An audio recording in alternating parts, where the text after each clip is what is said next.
arrancó con la directora del Fondo Monetario Internacional haciendo una gira de apoyo de arenga al gobierno por el país, porque estuvo acá, pero también estuvo en Vaca Muerta y también fue a ver un show de tango privado.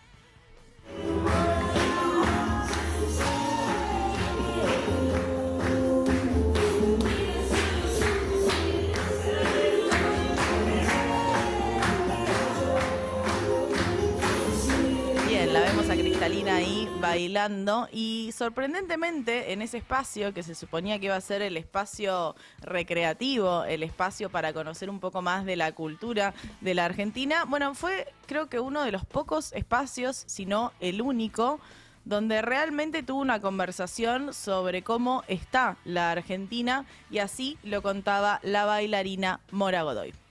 Venía de una familia laburante, trabajadora, mi abuelo era obrero, mi papá, gracias a la educación pública, logró ser contador. Entonces, que también hay una parte de la sociedad hoy que necesita atención inmediata. Claro. No a largo plazo. Y que le agradecía yo también mucho que haya dicho que los salarios tenían que mejorar porque realmente... no es solamente la inflación en eso, sino que me parece también que tenemos que mejorar y es como hoy. Mediano largo, Increíble, ¿no? Pero bueno, no fue lo único que pasó esta semana porque también arrancamos con un conflicto diplomático nada más y nada menos que con Brasil, que es efectivamente nuestro principal socio comercial, donde por suerte y no por Milei, Lula terminó bajando, desescalando ese conflicto. E increíble tontería que ha decidido llevar a cabo aquí el presidente de Argentina. En su momento no quise decir absolutamente nada, porque mi vínculo diplomático actual es estrictamente una relación de jefe de Estado con Estado. Y me gusta el pueblo argentino, y no voy a estar intercambiando cosas con esa cosa. Menos mal, ¿no? Menos mal, porque además de todo esto, y por si faltaba algo más, también tuvimos a nuestro presidente yendo a la asunción de Keiko Fujimori, dando el apoyo a Keiko Fujimori, hija del dictador Alberto Fujimori, quien cometió varios crímenes en contra de los derechos humanos. El más conocido es hacer una infertilización de las mujeres campesinas durante su mandato, porque entendía que esa porción de la población de mujeres pobres no tenían que tener más hijos y que así iba a resolver el problema de la pobreza en Perú, básicamente haciendo infértiles sin su consentimiento a miles de mujeres en el Perú. Y digo el dictador Alberto Fujimori porque si bien fue elegido en elecciones, luego definió que había que cerrar el Congreso y tenía que seguir gobernando. Bueno, la hija de Keiko Fujimori es la que está ahora como presidenta del Perú y consiguió esta foto con los presidentes de Latinoamérica, donde tenemos a no todos los presidentes de Latinoamérica, sí a los presidentes de esta derecha en Latinoamérica, sentaditos ahí con el rey de España. Este tuit de Eduardo Feynman parece un tuit de amor de Feynman, ¿no? Que ve a todos los presidentes de la derecha latinoamericana junto al rey de España y parece que se le mueve algo del corazón mientras, bueno, se retuercen los cadáveres de nuestros próceres. Pero no es solo eso lo que sucedió en esta semana de intensidad en la Argentina, como nos tiene bien acostumbrados este país, sino que también fue una semana con muchas presiones en el dólar, que logró bajar un poco estas últimas 2 jornadas, no por gestión de este gobierno, sino porque efectivamente está bajando en todo el mundo. Lo que sí vemos acá en la Argentina son cómo van creciendo esas brechas cambiarias, ¿no? Que ya no las mencionamos tanto, pero que marcan cierta incertidumbre en relación a qué trayectoria va a tener el dólar, sobre todo después de esa declaración del vocero presidencial hablando de un dólar a 1.800 pesos. No es solo el dólar lo que le preocupa al gobierno, sino que efectivamente le importa muchísimo qué pase con el riesgo país. Siempre lo decimos acá, el sueño de Caputo, el objetivo de Caputo es iniciar un nuevo ciclo de deuda y este riesgo país más cerca de los 450 puntos que de los 400, bueno, no le permite abrir esa puerta.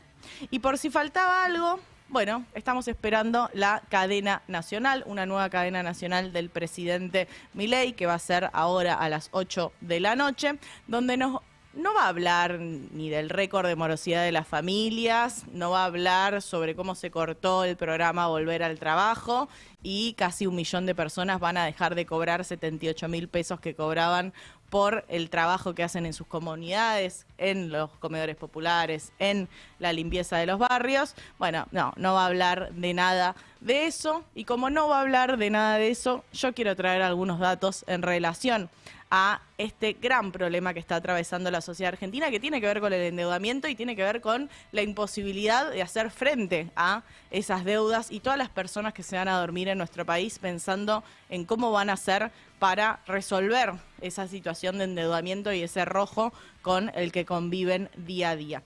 Por eso quiero arrancar con este gráfico que lo que muestra es la evolución de los deudores, cómo viene creciendo la cantidad de deudores irrecuperables, o sea, tanto con los bancos como con billeteras virtuales, lo que vemos es que hay un crecimiento en la cantidad de personas, no que toman deuda, sino que toman esa deuda y efectivamente no la pueden pagar, ¿no? La línea es bastante clara, pero estamos hablando de más de 3,5 millones de personas en mayo de 2026. Y uno podría decir, bueno, ¿quiénes son estas personas, no? La pregunta es, ¿quiénes son esos casi 7 millones de habitantes que efectivamente están en una situación irregular con su endeudamiento? Y ahí el siguiente gráfico de este estudio del Instituto Argentina Grande muestra que la mitad de esas deudas son de menos de 310.000 pesos. Lo repito porque es un dato bastante fuerte. O sea, la mitad de esas deudas que no se pueden pagar, que están en una situación de deuda irrecuperable, que ya pasó demasiado tiempo, entonces el banco entiende que nunca va a cobrar esa deuda, el banco o la billetera virtual. Bueno, estamos hablando de deudas de menos de 310.000 pesos. O sea, son deudas de montos muy bajos si pensamos cuánto te rindan esos 310.000 pesos. No es gente que se compró ni una heladera, no es gente que se compró un electrodoméstico y no lo puede pagar, es gente que efectivamente o sacó un préstamo personal o no pudo pagar la tarjeta después de usarla para el supermercado. Son montos realmente chicos en la escala de gastos de este país. Y el siguiente gráfico que quiero mostrar tiene que ver con la diferencia de género en estas deudas irrecuperables, donde hay una mayor presión, una mayor representación de mujeres en esas deudas que efectivamente no se pueden pagar. Es casi 10 puntos de diferencia entre esos deudores recuperables entre mujeres de varones. Y obviamente lo que tenemos que pensar acá son en esos hogares monomarentales, en esos hogares donde la mujer es la que se hace cargo de los hijos, del ingreso de ese hogar, una mujer que gana menos en el mercado laboral, que tiene más chances de estar en la informalidad y que obviamente una vez que se endeuda, bueno, empieza ese ciclo, esa bola de nieve donde después no puedo pagar efectivamente esa deuda. Pero no solo quiero verlo por género, sino que también me interesa verlo por edad. ¿Qué está pasando con el endeudamiento en términos de los grupos etarios? ¿Qué está pasando con el pago o no pago de esas deudas en términos de las edades de las personas? Y en este gráfico del gran informe que armó el Instituto Argentina Grande muestra que hay una sobrerepresentación, obviamente, o una afectación más grande de las personas más jóvenes. Estamos hablando que un 24% de esos deudores irrecuperables, de esos 3,5 millones de personas que ya están en una situación donde tanto el banco como la billetera virtual entienden que no le van a pagar, bueno, casi 1 de cada 4 tienen menos de 29 años. Yo no termino de entender por qué dicen 15 a 29, porque en realidad menores de 18 años no pueden sacar un préstamo, pero sabemos que las billeteras virtuales abundan en esos grises legales, así que algún tipo de endeudamiento tienen por esas plataformas. Luego le siguen las personas de 30 a 44 años, estamos hablando del 20,6%, y le sigue con menos de 15% de 45 a 59 años y menos de 60 a 74, 75 o más, menos del 10%. Tiene que ver con menos acceso a las billeteras virtuales y también con menos acceso al crédito. Pero hay una cuestión acá que hay que atender en términos de una población que es muy joven, que no solo está endeudada, sino que ya está en una situación de irregularidad y que estar en esa situación de irregularidad, con lo que comúnmente se dice estar en el veraz, le trae problemas no solo para ahora, sino para los próximos 5 años de su vida en términos de acceso al crédito, de si esa persona va a poder sacar otro crédito. Bueno, por los próximos 5 años, no. Por los próximos 5 años va a tener que esperar hasta que esa deuda venza efectivamente y pedir el libre deuda y después volver a generar un historial crediticio. Entonces es muy complejo no solo para el ahora, sino para el futuro. Y estos son números a mayo, que son los últimos datos disponibles, pero uno de mayo acá no ve ninguna medida que diga, bueno, listo, la gente pudo pagar sus deudas, hubo una mejora en los ingresos de las personas, hubo una mejora en los salarios, como para decir, o una mejora en la cantidad de puestos de trabajo, como para decir, bueno, listo, mejoró esta situación de morosidad. Y de hecho lo vemos reflejado en números de consumo que siguen cayendo, en números de producción que siguen agonizando y con el aumento del desempleo o el crecimiento del empleo informal. Pero hoy el presidente no va a hablar de nada de esto. Esto, de nuevo, repito, que afecta a más de 6 millones de argentinos y argentinas, porque obviamente que para esta gestión no amerita una cadena nacional hablar de este fenómeno que afecta a todo el país, absolutamente a lo largo y a lo ancho de este país. Sino que va a hablar de la modificación de la Carta Orgánica del Banco Central. Y la pregunta es obvia. ¿A quién le importa la Carta Orgánica del Banco Central en este contexto? Y lo digo yo que soy economista, me suelen interesar estas cosas, pero me parece que no hay espacio en esta economía, en esta emergencia, para estar hablando de algo que se presenta tan técnico para las personas y para la población. Quiero que escuchemos a Carlos Heller, que habla un poco en relación a la última modificación que tuvo en el 2012 la Carta Orgánica del Banco Central. 12, donde, entre otras cosas, en la propia definición de objetivos, al tema del control de la moneda se le agregan una serie de conceptos, como es mejorar las políticas distributivas, la justicia social, etcétera, etcétera. Todo eso lo quieren borrar. De una reforma que, yo te voy a decir la verdad, estaba bien, pero no era nada del otro mundo. Incluso yo he sido crítico en su momento, porque nosotros habíamos presentado un proyecto de ley de servicios financieros. Bueno, lo que dice Heller es básicamente, estuvo bien esa modificación de la Carta Orgánica del Banco Central, pero era una modificación de mínima porque justamente después vino Mauricio Macri y no cumplió los objetivos del Banco Central y no pasó nada.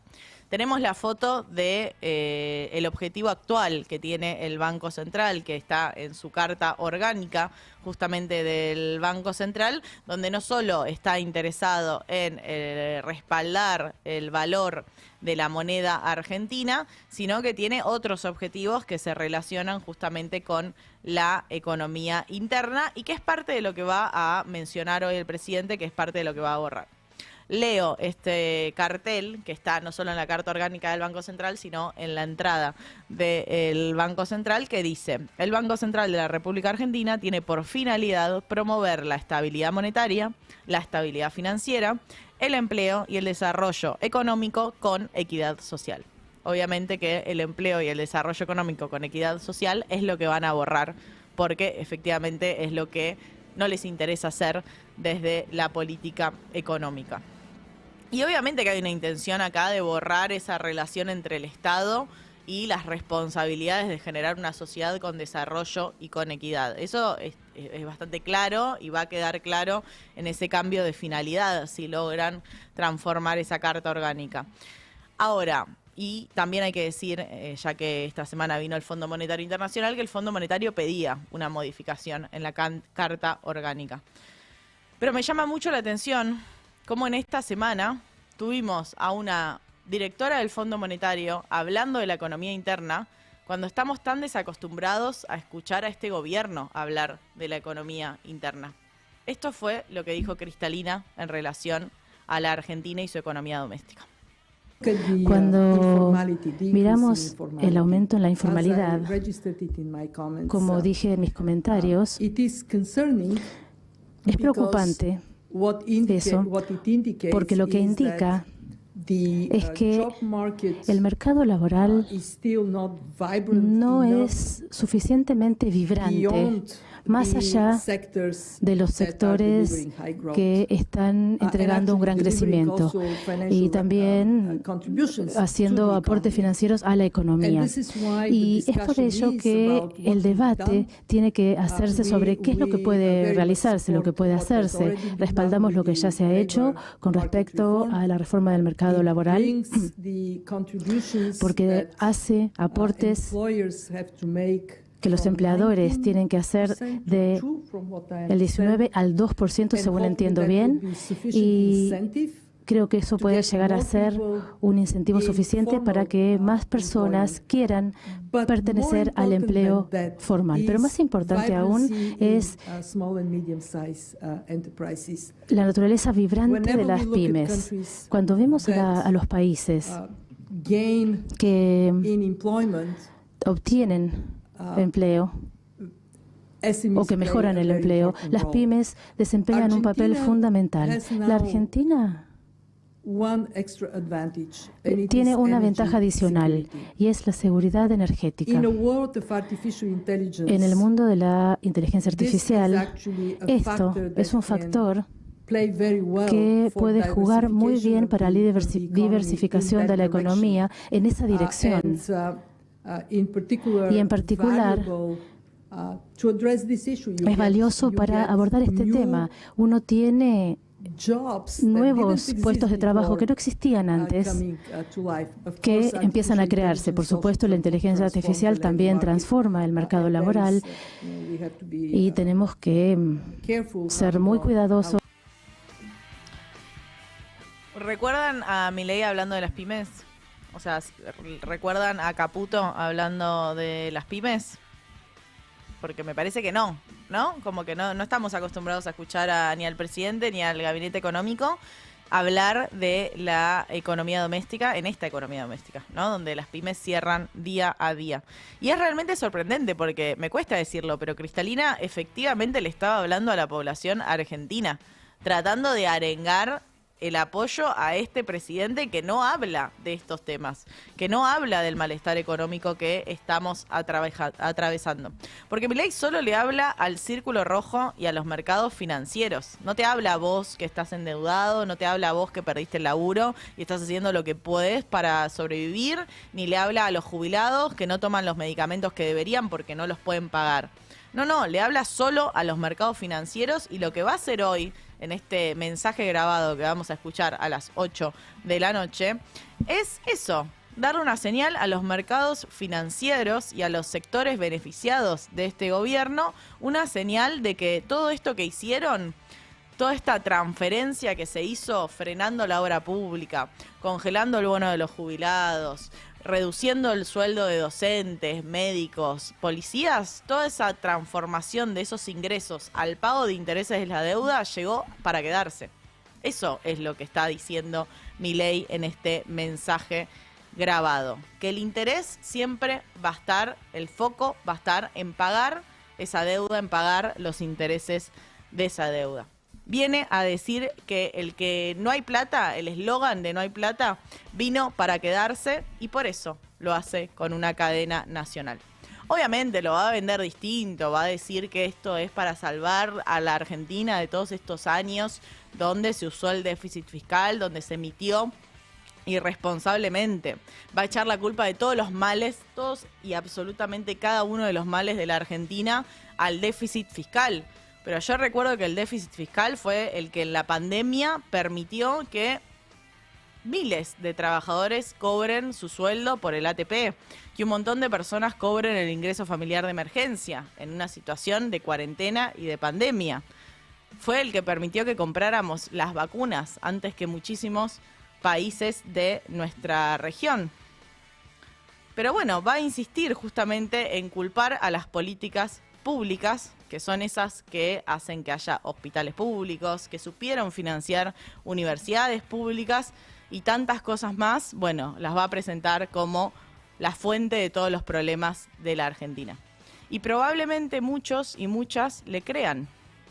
Y en parte le creen porque el Estado tuvo problemas, tuvo límites, tuvo deficiencias a la hora de garantizar ese conjunto de políticas de salud, de educación, de alimentación, de vivienda a la población. Y en parte es por el estancamiento económico que vivimos hace más de una década, ¿no? Donde los momentos prósperos parecen cada vez más lejanos y nos vamos olvidando de que la Argentina supo ser otra cosa. También es cierto que el déficit fiscal no es una herramienta mágica, ¿no? Es una herramienta que se usa en momentos específicos para darle un motor a la economía cuando no tiene ese motor, cuando el motor no arranca. Ahora, lo que está haciendo Milei de cancelar, de imposibilitar la herramienta del déficit fiscal, bueno, genera esta Argentina que conocemos hasta ahora y cuya ruta es mucho más tenebrosa de lo que creemos. No lo digo yo, lo dice el asesor de la última dictadura cívico-militar, Ricardo Arriazu. La primera pregunta que yo recibo de la gente de afuera es ¿por qué esta vez va a ser distinto? Y mi respuesta no tengo la menor idea. Lo único que es distinto es que hemos eliminado el déficit fiscal. ¿Okay? Eso es lo que es distinto. Ya que estamos, pequeño comentario. Uno diría, bueno, ok, va a caer el Gran Buenos Aires, el gran perdedor por la apertura, va a haber sectores industriales que van a crecer, cada vez esa gente se va a ir al otro lado. Entonces, un tema interesante es estudiar qué le pasó a la migración y a la demografía en los países que pasaron por procesos similares. La gente no se mueve. ¿Ok? Tarda mucho en moverse. Lo cual te plantea un desafío. ¿Ok? Y hay países que han tomado medidas y que Argentina debería tomar medidas, y ese fue mi argumento hace un año, digamos. Esto va a generar bolsones de descontento, bolsones de desempleo, digamos, y de pobreza, justo en la zona, digamos, políticamente más intensa. Y hay que pensar cómo se resuelve el problema. Hay que pensarlo. No, ya hablé de más. A ver, respecto de... Ya hablé de más, dice, porque sabe que al gobierno obviamente no le cae bien que uno de sus asesores económicos diga estas cosas que son las realidades que vivimos en nuestra cotidianeidad, ¿no? Los bolsones de personas que quedan afuera de este sistema, de este modelo de país que incluye solo a 3 sectores económicos que son los que menos empleo generan. Ya lo sabíamos. De todas formas, yo creo realmente que subestiman a la gente y que hay muchas personas que notan que hoy están peor que en 2023. Y 2023 fue un mal año. O sea, 2023 ya estábamos bastante mal. Pero lo que el gobierno tiene que entender es que no se come con la batalla cultural. Y vos podés odiar con tu alma a tu vecino extranjero, pero eso no te paga ni la luz ni el supermercado. Entonces el gobierno está en la misma encerrona que estuvo durante estos 2 años y medio, y es que tiene un plan que no alcanza a los 47 millones de habitantes de la Argentina. Tiene un plan que le cierra a muy pocos y la gente empieza a darse cuenta. ¿Endeudado? Sí. ¿Con qué? Con todo. Todo lo que haya, todo está endeudado. Porque ahora creo que había mucha gente que se estaba endeudando con la propia aplicación. Sí. ¿También? La aplicación sí te da plata, te los préstamos. ¿Y después te cobran mucho? Y sí, te cobran 3, 4 veces. ¿Y qué haces? ¿Sacás una deuda para pagar otra deuda y así estamos? Sí. Como el país. Saqué un préstamo para comprar mercadería. ¿Y ¿Para morfar? Sirve? Claro, 400 lucas. ¿Sí? Y ahora tengo que pagar como un palo. Y eso que laburá todo el día, me imagino. Y eso que laburo todo el día, ¿sí? Y tengo 3 aplicaciones. Si no me agarra esta, me agarra la otra, me agarra la otra. Y salgo al toque. Y salís. Sí. Cualquiera, pero ya rápido todas. Sí, lo que venga. Che, ¿se puede saber cuánto estás debiendo? Más o menos, ¿tenés una o ya te perdiste? No, digo 3 millones y medio. Más de lo que ganás en el mes. Sí, olvídate. O sea, es una pelota de nieve, amigo. Ganás 2 millones con las aplicaciones, tenés que laburar 12 horas por día, luna a luna. Para ganar menos de lo que debes. Qué locura, loco. Está todo el mundo así, ¿no? Sí, todo el mundo así. Mi señora labura de limpieza y gana 850 y labura lunes a viernes.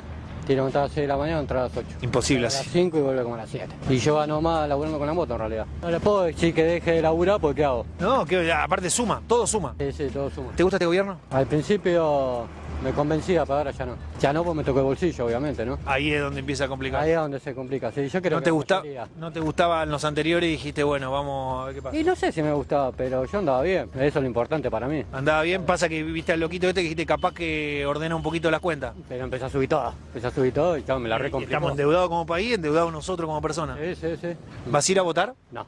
Me hagan multa, hagan lo que quieran. Claro, igual en realidad no te tuvieran por qué obligar, porque en este país te obligan, ¿viste? No, pero vos no fuiste. No fui. Y por eso. La multa que quieran. Y bueno. Sí, pero bueno, ¿qué va a hacer? Hay que seguir adelante, tengo que laburar igual. Qué fuerte, ¿no? El tengo que laburar igual y un poco me doy cuenta, pero igual no quiero ir a votar porque estoy completamente decepcionado de la política.